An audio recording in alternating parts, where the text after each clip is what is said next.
नमस्कार साथियों, मैं अमित कुमार। स्वागत है आपका आपके अपने चैनल दृश्यम आईएएस पर। साथियों, जो एंशिएंट हिस्ट्री की जो सीरीज चल रही है उसमें गुप्त काल का समाज, उसका व्यापार, उसका धर्म, ये यहाँ तक हो गया है। आज का जो सेशन है गुप्त काल की जो कला और संस्कृति थी और साथ में साहित्य, इसके संबंधित महत्वपूर्ण तथ्य और किस तरह की कला थी, क्या पहले की कला से क्या अंतर था, इन सबको देखते हैं आज के सेशन में। तो शुरू करते हैं। गुप्त काल की जो कला है वो पहली बार प्राचीन काल में पूरी तरह से विदेशी प्रभाव से मुक्त दिखाई देती है, क्योंकि इसके पहले की जो कला थी मौर्योत्तर काल में आप देखेंगे, कुषाण काल में गांधार मूर्ति कला जो कि यूनान और रोम से विकसित थी, उसका प्रभाव दिखाई देता है।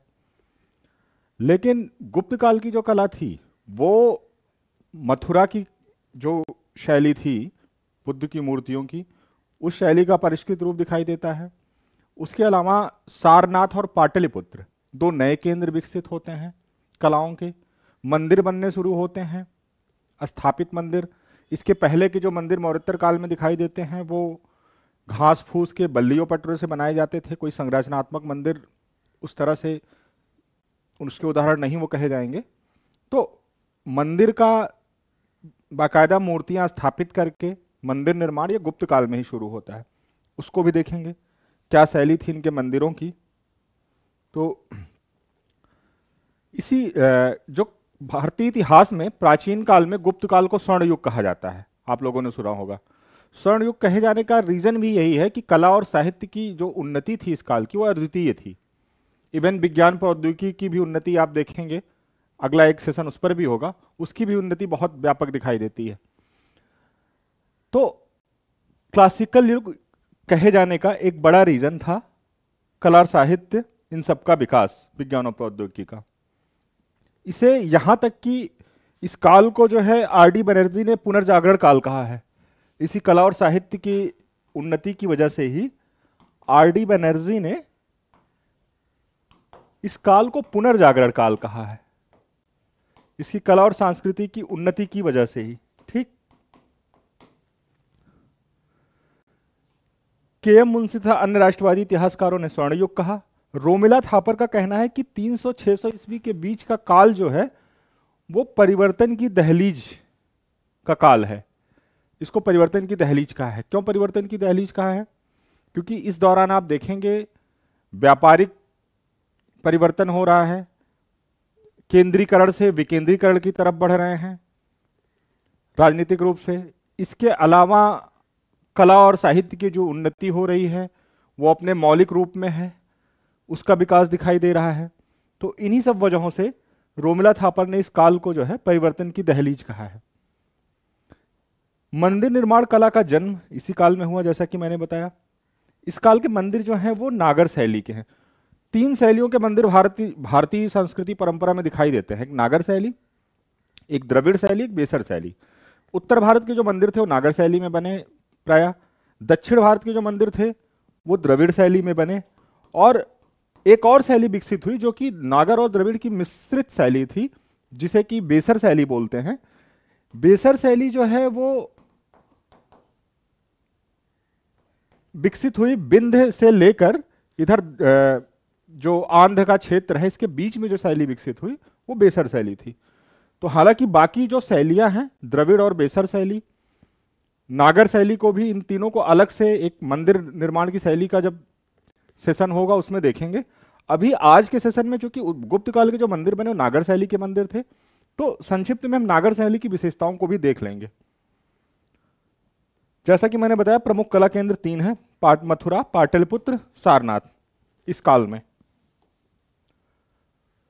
मंदिर जो है एक ऊंचे चबूतरे पर बनाए गए। जो मंदिर थे, प्रारंभिक मंदिरों की छतें चपटी, परंतु आगे चलकर शिखर भी बनाए जाने लगे। जो प्रारंभिक काल के मंदिर बने वो उनके जो शिखर होते थे, जैसे आप देखेंगे तिगवा का विष्णु मंदिर है, उसका छत ऐसे चिपटा हुआ है। ये यहीं बीच में कहीं गर्भगृह है, ये प्रवेश द्वार है, लेकिन जो इसकी छत है वो चिपटी हुई है, शिखर टाइप की छत नहीं है।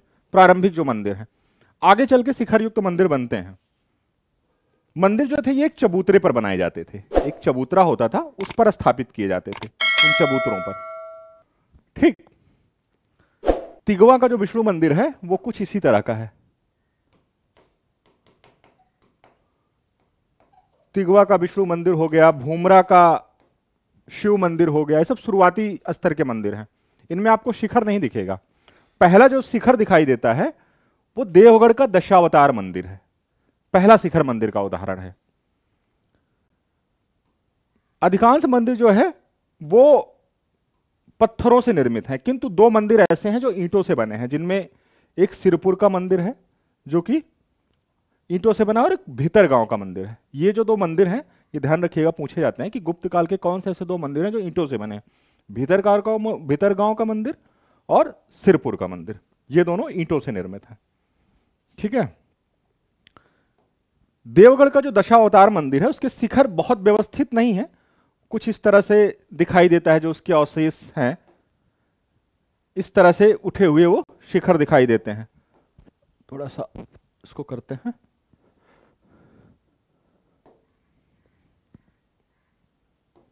इस तरह से उसके शिखर दिखाई देते हैं देवगढ़ के दशावतार मंदिर के। नागर शैली के मंदिरों को एक बार जो है देख लेते हैं कैसे होते थे। इनकी एक संरचना में बनाता हूं। देखिए, ये चबूतरा होता था, ठीक है, चबूतरा। चबूतरे के जो ऊपर होता था निर्माण, वो इस तरह से किया जाता था। देखिए, ये ऐसे शिखर बनाए जाते थे। ये हो गया शिखर।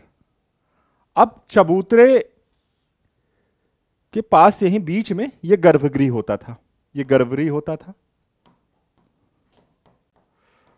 ये हो गया चबूतरा जिस पर इसका निर्माण होता था।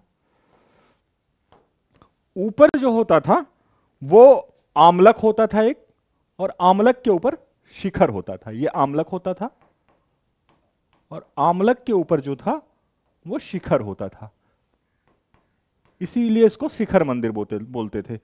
ये जो होता था, ये एरिया, ये रेखा शिखर था, इसको रेखा शिखर बोलते थे। इसके अलावा बाहर मंदिर के एक घेरा होता था ऐसे, जिसे प्रदक्षिणा पथ बोलते थे। इसको बोलते थे प्रदक्षिणा पथ, जिसकी परिक्रमा करते थे श्रद्धालु लोग, भक्त लोग। ये एक घेरा होता था।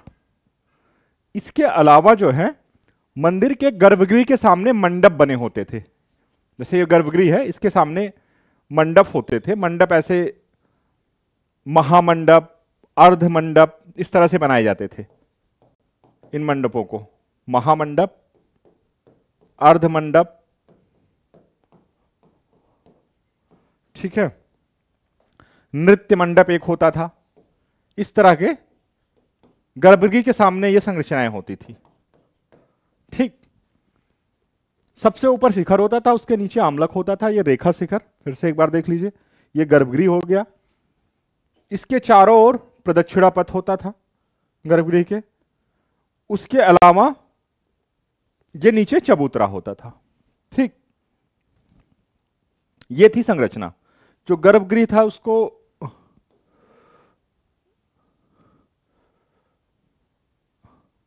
ऐसे देख लेते हैं। देखिए,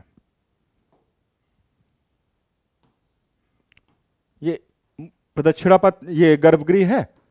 इसके ऐसे चारों तरफ ये होता था। चबूतरे के ऊपर होता था ये प्रदक्षिणा पथ। ठीक, ऐसे बनेगा। ये इसकी संरचना होती थी।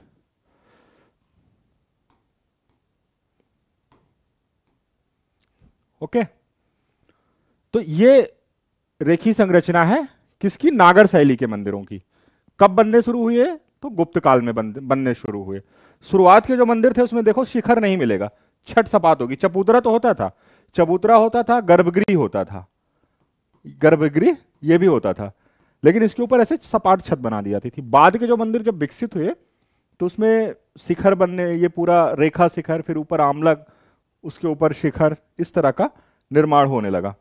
पहला जो शिखर मंदिर का उदाहरण है, जैसा कि मैंने बताया, वह है देवगढ़ का दशावतार मंदिर। देवगढ़ का दशावतार मंदिर, यह पहला शिखर मंदिर का उदाहरण है। दूसरा जो शिखर मंदिर का उदाहरण है वो भीतरगांव का मंदिर है।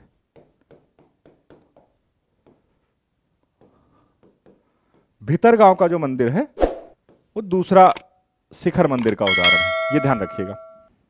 ठीक। गर्भगृह मंदिर का सबसे महत्वपूर्ण भाग होता था। देखिए आजकल के मंदिरों में जैसे गर्भगृह होते हैं बाकायदा सजे, जिसमें मूर्ति की स्थापना होती है, इसी में देव मूर्ति स्थापित होती थी। गर्भगृह के चारों प्रदक्षिणा पथ बना होता था, जिसको मैंने भी दिखाया रेखा चित्र में। ठीक। गर्भगृह के सामने स्तंभ युक्त मंडप, मैंने वो भी दिखाया किस तरह से महामंडप, अर्धमंडप, नृत्य मंडप बने होते थे। ठीक। गर्भगृह के प्रवेश द्वार के चौखट पर नदी देवियों मकर वाहिनी गंगा और कूर्म वाहिनी यमुना की आकृतियों का अंकन है। देवगढ़ के दशावतार मंदिर पर आप देखेंगे तो दाहिनी तरफ मकर वाहिनी गंगा की आकृति है और बाईं तरफ जो है कूर्म वाहिनी यमुना की आकृति मिलती है। ठीक है। शिखर पर आमलक कलश होता है, यह भी मैंने बता दिया। पंचायतन शैली के मंदिर, ये क्या है देख लेते हैं। गुप्त काल से इसके उदाहरण मिलने शुरू होते हैं।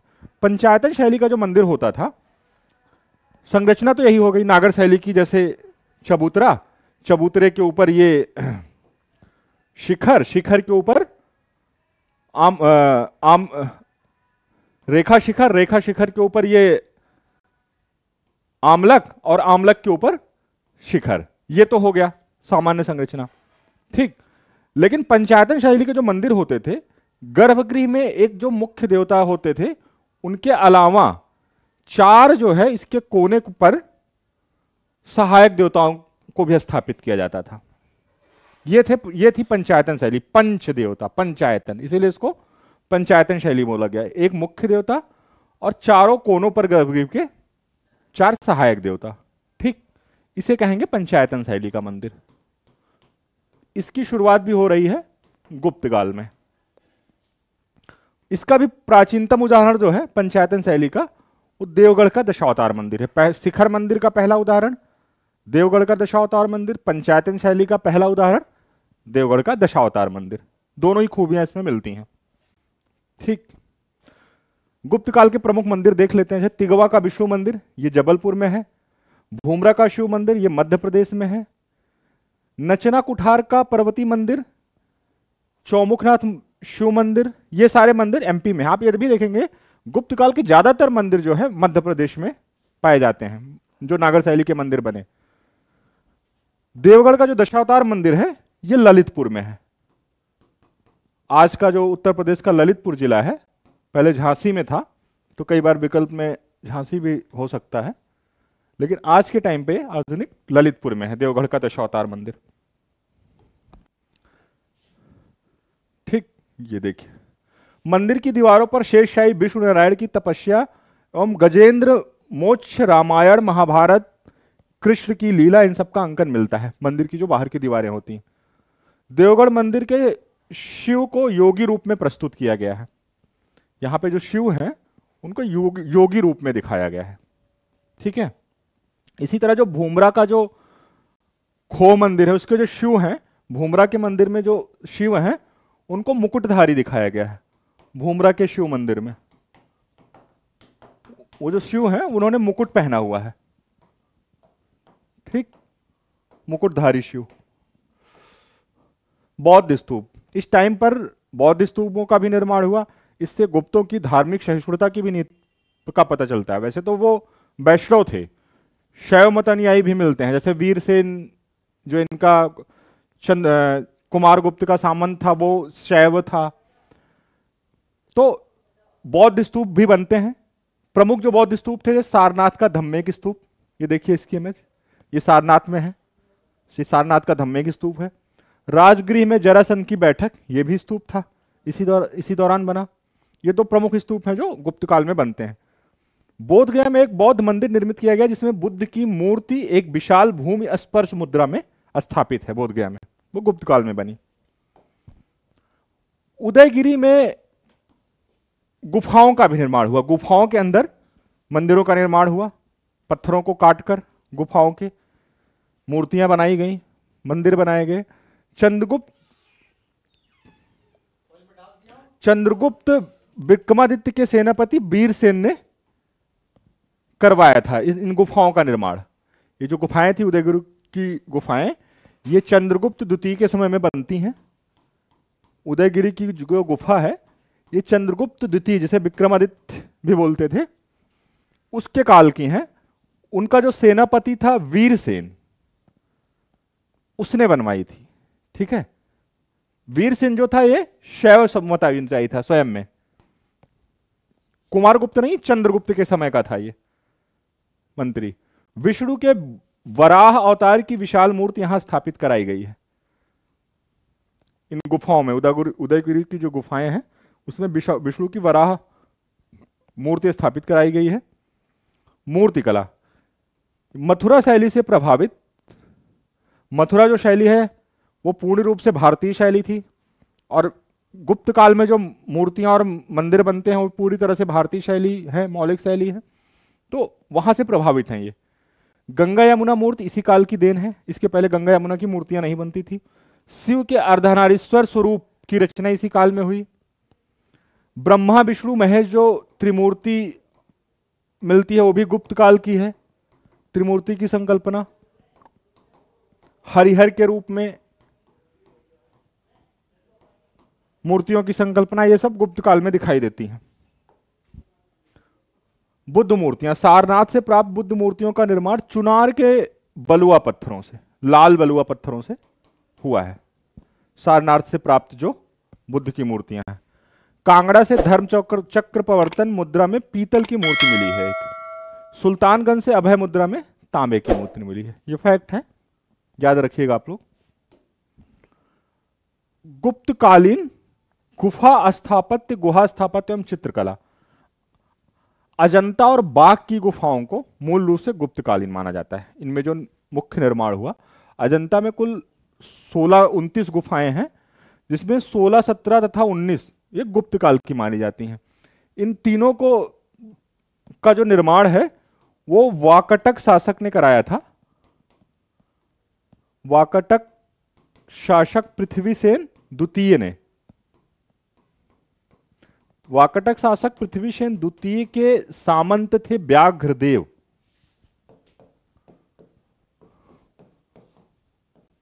ठीक, तो यही व्याघ्रदेव 16, 17 तथा 19 नंबर की गुफा का निर्माण कराया था। गुप्तकालीन हम इसलिए कहेंगे कि गुप्त काल और वाकटक काल एक ही के समान काल के हैं, और दोनों में वैवाहिक संबंध भी थे। पिछले सेशन में हम लोगों ने देखा है।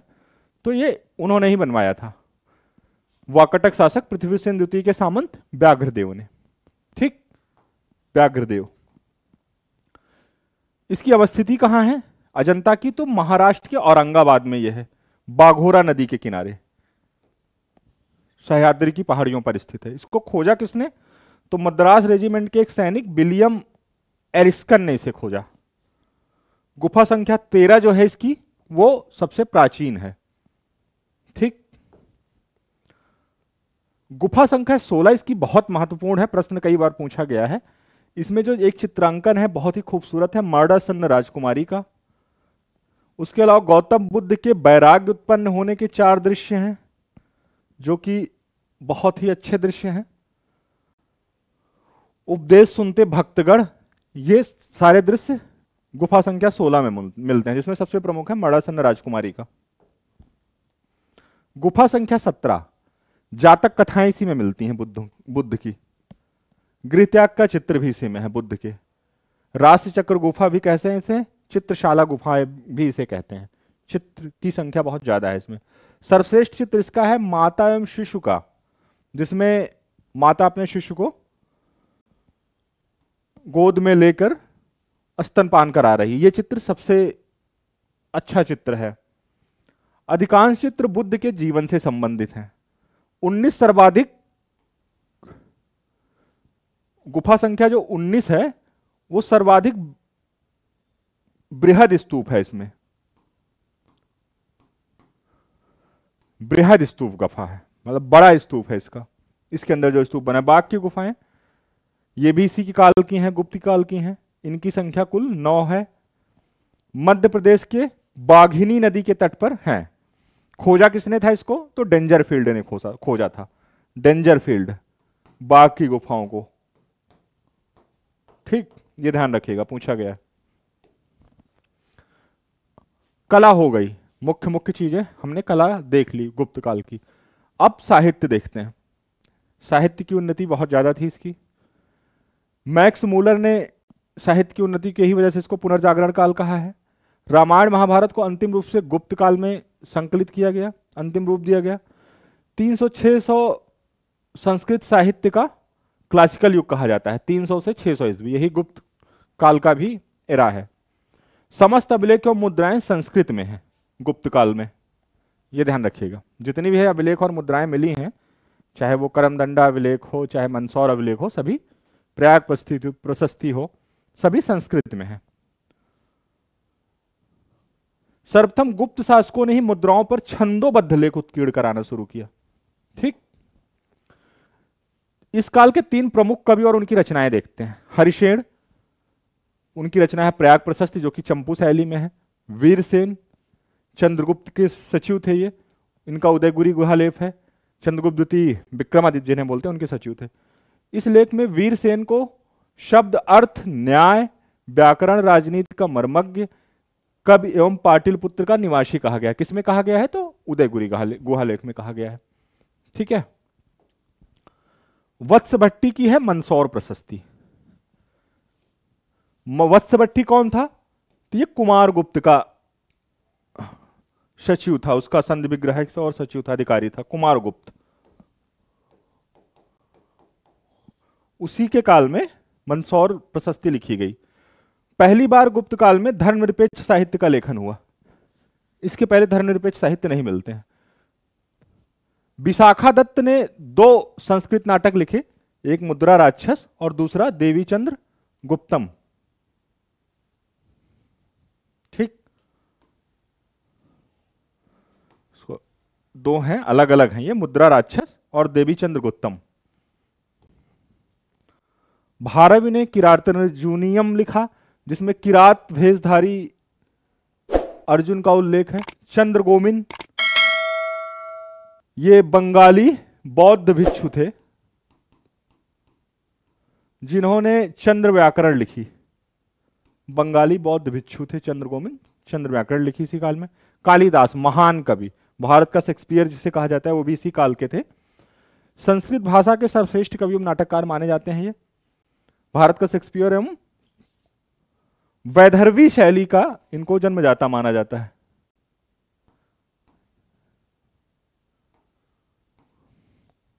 कवि कुल श्रेष्ठ को कवि कुल गुई लिखती है। रचनाएं और इनकी कालिदास की कौन कौन सी हैं वो देख लेते हैं। 3 तरह की रचनाएं इन्होंने की, एक खंड काव्य, एक महाकाव्य और एक नाटक। 3 खंडों में इनकी रचनाओं को बांटा जाता है। खंड काव्य में ऋतु संहार, यही इनकी पहली रचना भी है कालिदास की, ऋतु संहार, ये खंड काव्य है। महादूत, ये वाकटक दरबार में जब ये थे तब लिखा था इन्होंने। ठीक, उज्जैन के महाकाल मंदिर की देवदासियों का उल्लेख जो है उन्होंने इसी में किया है। ठीक, मेघदूत है, इसको महादूत लिख दिए हैं। मेघदूत, मेघदूत, मेघदूत में क्या है? वाकटक के दरबार में लिखी गई है। उज्जैन के महाकाल मंदिर की देवदासियों का उल्लेख है इसमें। ठीक है, मेघदूत में। इनके महाकाव्य देखते हैं। कुमार संभव, रघुवंश। रघुवंश इनका सर्वश्रेष्ठ महाकाव्य है। 40 इक्ष्वाक राजाओं का वर्णन है इसमें। ठीक है, रघुवंश में ही 40 इक्ष्वाक राजाओं का वर्णन है। नाटक देखते हैं कालिदास के, तो मालविकाग्निमित्र प्रथम नाटक है इनका, जिसमें अग्निमित्र और मालविका के प्रणय संबंधों का वर्णन है। अग्निमित्र और अग्निमित्र कौन थे? शुंगवंशी शासक थे, पुष्यमित्र शुंग के लड़के थे। अग्निमित्र और मालविका के प्रेम संबंधों का वर्णन है इसमें। ब्रिकमोवर्षियम, ये पूर्वा एवं उर्वशी की प्रणय कथा का वर्णन है, ये भी इनका नाटक है। इस नाटक का दृश्यांकन जो है कालिदास ने प्रतिष्ठान है, जो कि आज का झूंसी है, वहां पर किया था। विक्रमोवर्षियम नाटक का दृश्यांकन, प्रस्तुतिकरण किया था इसका। अभिज्ञान शाकुंतलम कालिदास की सर्वश्रेष्ठ रचना मानी जाती है, जितनी रचनाएं हैं उसमें सर्वश्रेष्ठ अभिज्ञान शाकुंतलम को माना जाता है सभी कैटेगरीज में। इसका कथानक महाभारत से लिया गया है, अभिज्ञान शाकुंतलम का। इसमें कण्व ऋषि के आश्रम, देवासुर संग्राम, मरीच ऋषि के आश्रम आदि प्रसंगों का उल्लेख हुआ है। ठीक,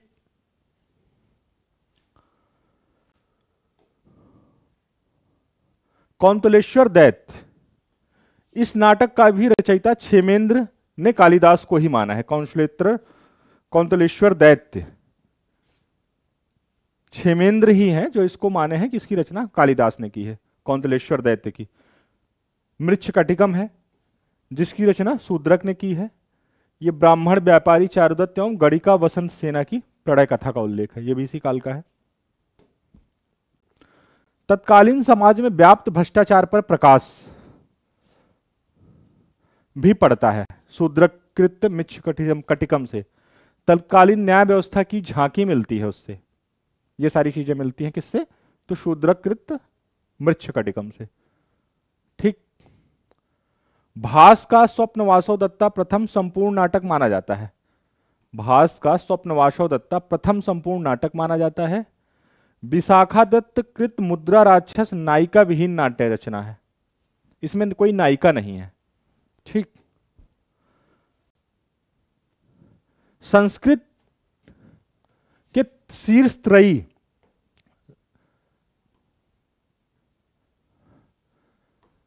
संस्कृत के जो तीन शीर्षत्रयी, जो यानी कि जो तीन शीर्ष रचनाएं हैं और उनके रचनाकार बृहत्त्रयी, उनको देखते हैं संस्कृत में जो मानी जाती हैं। जैसे एक माघ है, इनकी रचना है शिशुपाल वध।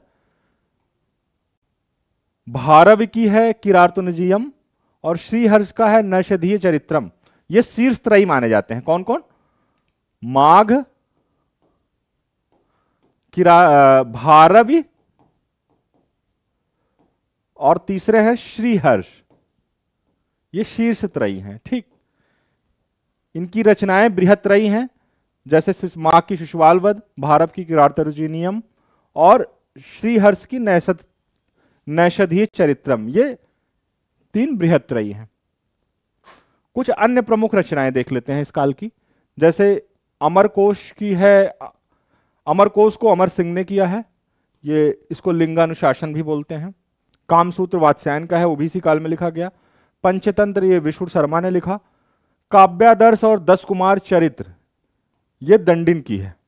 ठीक, ये सारी रचनाएं और साहित्य के कौन कौन से ग्रंथ लिखे गए, इनकी भाषा क्या थी, इन सबको हमने देख लिया। एक और खास महत्वपूर्ण तथ्य है, जैसे कि संस्कृत जो है ये एलीट भाषा थी, यानी उच्च वर्ग की भाषा थी। इसको जो है या तो उच्च वर्ग के पुरुष बोलते थे, सिर्फ उच्च वर्ण के जो पुरुष थे, बाकी महिलाएं और निम्न वर्ण के जो लोग थे, शूद्र और वैश्य, ये सब जो है प्राकृत बोलते थे। ठीक, संस्कृत के अध्ययन और उनको बोलने का अधिकार केवल उच्च वर्ण के पुरुषों का था, महिलाओं को भी नहीं था। महिलाएं और शूद्र जो है वो प्राकृत बोलते थे। इस तरह का विभाजन आपको श्रेणीक्रम दिखाई देता है भाषा के स्तर पर गुप्त काल में। ठीक है,